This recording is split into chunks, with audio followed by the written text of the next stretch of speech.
আসসালামু আলাইকুম। আজ আমি ডিম ভুনা করব।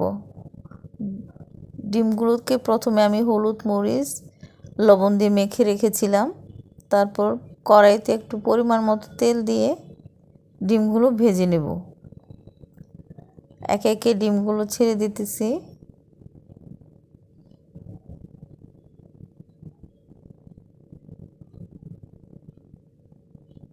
তারপর ডিমগুলো আমি ভেজে নেব।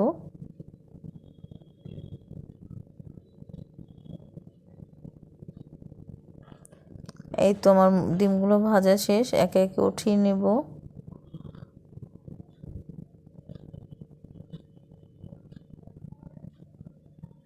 এই তো উঠিয়ে নেওয়া শেষ। ওই কড়াইতে আমি পরিমাণ মতো আরেকটু তেল দিয়ে পেঁয়াজ কুচি দিয়ে কিছুক্ষণ ভাজবো। পেঁয়াজ কুচিগুলো ভেজে তারপর মরিচ দিব, কাঁচা মরিচ কেটে দিব।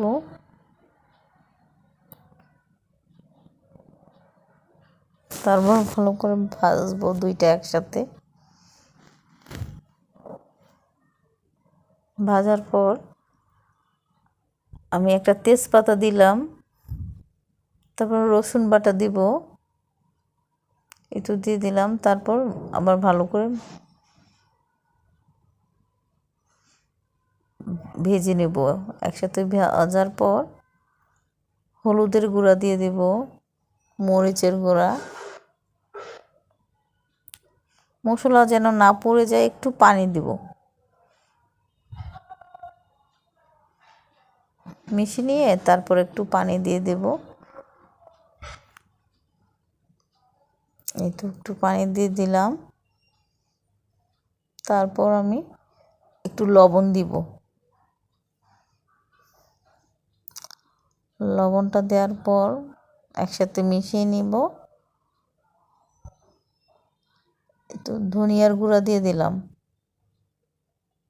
ধনিয়ার গুঁড়া। তারপর জিরার গুঁড়া দেব, একটা টমেটো কেটে দিলাম।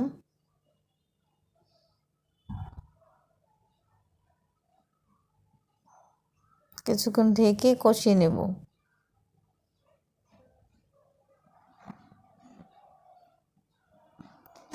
এই তো কষিয়ে নিলাম। কষিয়ে নেওয়ার পর একটু পানি দিয়ে দেব, পরিমাণ মতো পানি দিয়ে কিছুক্ষণ জাল দিয়ে নেব। বলক আসার পর আমি একে একে ডিমগুলো দিয়ে দেব।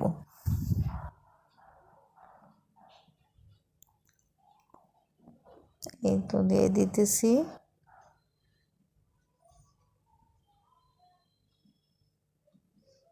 তারপর কিছুক্ষণ রান্না করার পর ঢেকে রান্না করব। এই তো আমার রান্না কমপ্লিট। এখন ধনিয়া পাতা দিয়ে দেব, ধনিয়া পাতা দিয়ে আবার ঢেকে দেব। এই তো আমার রান্না শেষ।